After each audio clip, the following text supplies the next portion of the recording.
Chapter 5. Fugitive. Much later, Tom approached the boat from the other direction, whistling cheerfully. He had spent more time at the farm than he had meant to, chatting and looking around. Now he was hurrying back, supplied with milk and eggs. Scout trotted beside him, wagging his tail. Bert and Carl were nowhere to be seen. Tom suspected that they had gone for a long walk. His suspicion was confirmed when he crossed the gangplank and found the door to the cabin locked. Quickly, he dug in his pocket for the key. As he glanced inside through the door window, he got a sudden shock. The interior was a mess. He hastened into the cabin. The whole place was torn up. The policemen hadn't taken the trouble to put anything back. Tom immediately thought they had been robbed. Had the four hoodlums from the trailer returned? It was hard for him to tell whether anything was missing in that mess. And where were Bert and Carl? They had apparently locked the door. He glanced at the drawer where the spare key was kept. It stood open. The key was gone, but something had been written inside the drawer. As he read Carl's message, he felt the blood draining from his face. He read and reread the words, hardly able to believe his eyes. One thing was sure. The police would be back, and they would probably arrest him too. His mind began working feverishly. Then he sprang into action. Dashing up on deck, he pulled in the gangplank and untied the boat. He started the motor and took the helm. Slowly, the Kingfisher began to move out into the lake. His face set in grim concentration, Tom steered toward the other side of the lake. He didn't want to be arrested for something he didn't do, and he didn't want the police to seize the Kingfisher either. Not far from the northwest shore of the lake was a small island covered with bushes and trees, and on one side was a deep cove. There, Tom tied the Kingfisher. No one would spot the boat from shore unless they knew it was there. Quickly lowering the sail, he jumped to shore and returned with branches and reeds to camouflage part of the boat. Then he stood back and surveyed his work. He was satisfied. They'll have to look pretty close to spot the Kingfisher here, he muttered. The only way they'll find it is if they come to the island. But that's a chance I'll have to take. Hiding the boat had taken almost 2 hours. He was tired and hungry, so he sat down to rest and eat and to plan what he would do next. First, he had to find out where his friends were and what they had been accused of. He thought about going into town and asking at the police station, but he realized he'd probably get locked up too. He didn't want that. Better snoop around on his own. He racked his brain, but could not come to a final plan. Scout, who had also eaten his fill, sat in front of Tom and looked at him with his alert, intelligent eyes. Tell you what we'll do, Scout, Tom said finally. We'll swim to shore, and then we'll go into town if necessary to find out what's going on. Scout seemed to approve, for he drummed his tail on the deck and barked eagerly. The morning was gone already, so Tom began to hurry. He undressed and wrapped his clothes into a bundle. Then, holding it above the water with one hand, he swam the 50 meters or so to shore. There, he quickly dressed. He had landed on an isolated stretch of shore. A few cows were grazing in the pasture which bordered the lake. They stared at the boy and the dog with gentle, stupid eyes, and a few of them clumsily loped away when Tom and Scout moved across the pasture toward the road. 10 minutes later, they reached the country road, and it too was quiet. Tom saw only one man on a boat heading away from him. As Tom watched, the bike rider stopped at the driveway to a large farmhouse and pushed a newspaper into a box by the gate. Then he jumped on his bike and rode on. A sudden thought came into Tom's mind. He hurried down the road and was soon by the mailbox. The newspaper was sticking out of it a little. Glancing at the house, Tom snatched the paper out of the box and unfolded it. It was a local paper, and on the front page was a story about the annual fair. At the bottom of the page, he found what he was looking for. The caption read, "Fair brings burglars and pickpockets." The story continued. Some undesirables took advantage of the crowds at the immensely successful fair to ply their lawless trade. Several onlookers at the launching of the balloon had their wallets stolen. 3 bicycles were also reported missing. Burglars also gained entry to a farmhouse on Townley Road by breaking a window. Stolen were a quantity of gold jewelry as well as a large sum of money. The police suspect that all the incidents were the work of one gang. The Courier found out that an important clue was left at the scene of the burglary, a snapshot, which the police suspect belonged to the burglars.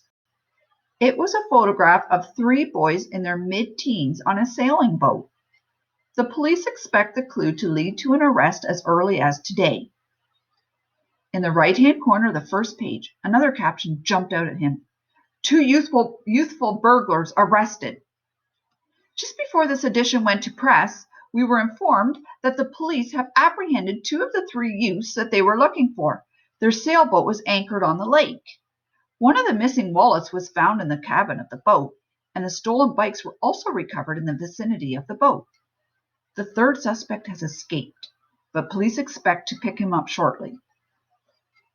Tom could hardly finish the article. It was all so fantastic. Bicycles?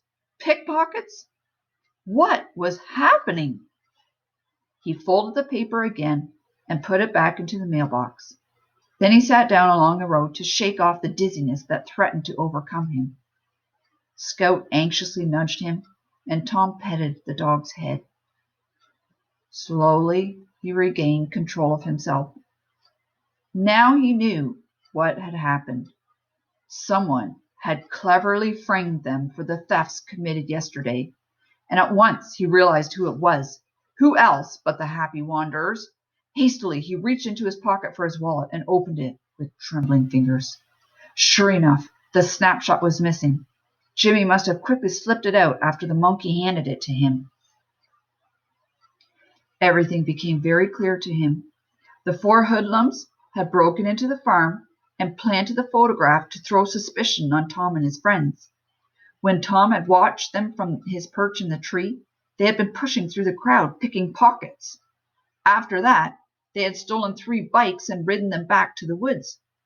3 bikes in order to make it look as if there had been 3 thieves.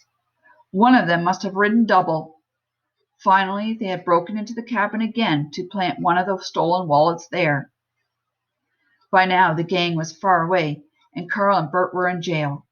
The evidence against them was overwhelming, and he himself might be arrested at any moment. Someone was coming down the driveway of the farm, probably to fetch the paper. Quickly, Tom scrambled to his feet and started walking.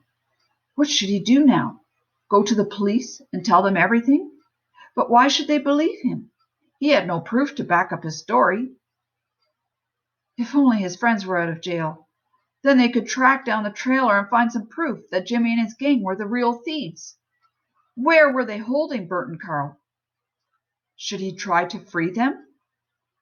The idea of helping his friends in some way kept running through his mind, but he could not think of a single workable plan.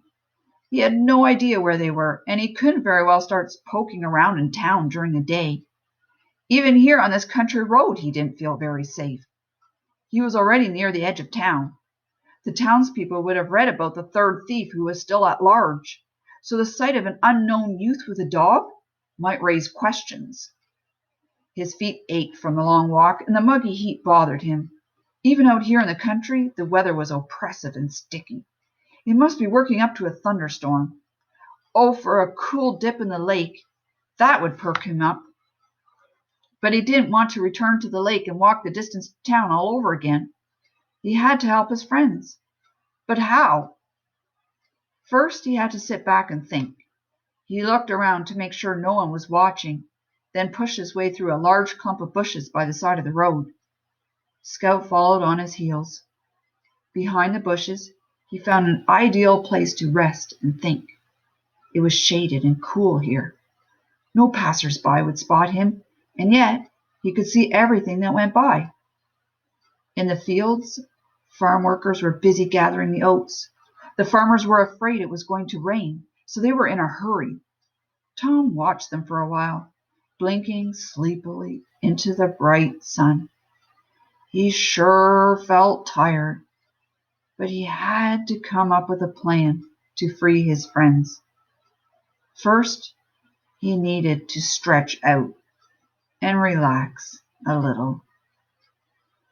Ah, nice. Just a few minutes. And then he'd... Sometime later, Tom was awakened by a noise that had broken into his dreams. As soon as he opened his eyes, he was wide awake. "You dope!" he scolded himself. Some friend he was to go to sleep while Bert and Carl were locked up in jail. Listen, there was a sound that had awakened him, squeaking and squealing and the thud of horses' hooves. When he peered through the leaves, he saw a farm wagon coming down the road, loaded high with hay. The wagon was very close and was heading toward town. The horses' hoofs were directly opposite him now. Creaking, the wagon lumbered by. An idea flashed into Tom's mind, and immediately he acted on it. Jumping up, he dashed after the wagon and clambered up, flattening himself on top of the load. He had acted so quickly, he hardly knew what he was doing until he was lying on top of the hay. Cautiously, he looked around. No one had seen him. He was safe for the time being. Scout trotted along behind the wagon, barking questioningly. "Hush, Scout," hissed Tom. "Stay behind the wagon." Quietly, the German shepherd loped along behind the heavily laden wagon that slowly trundled on toward the town. Tom watched carefully. They were approaching the last farms before entering town. If the wagon turned into one of the farmyards, he had gained nothing. Then he would have to slip off the wagon and disappear without being seen. He hoped, however, that the wagon would go through the middle of town. That would give him the perfect chance to look around to see where everything was located. Maybe he would see something that would help him. They were passing the first of the two farms. There came the second. Anxiously, Tom waited, tense to jump off the wagon if necessary. Yes, they were passing this farm too. Now they were on the outskirts of town. It looked as though he would succeed. They were approaching a row of village homes. No danger of the wagon stopping there. Tom lay back and congratulated himself. It was going perfectly. Fortunately, the houses were not very high. Suppose someone looked out of one of the upstairs windows and saw him lying on the wagon. Would they raise an alarm? Maybe they would think that he was just a kid who had come to help with the haying. Nevertheless, the thought made him uneasy. He tried to conceal himself deeper in the hay, at the same time sliding forward a little to see where he was. The wagon was already entering the town proper. In the village square walked a policeman and a couple of other people, but no one saw him. Carefully, he took another look around.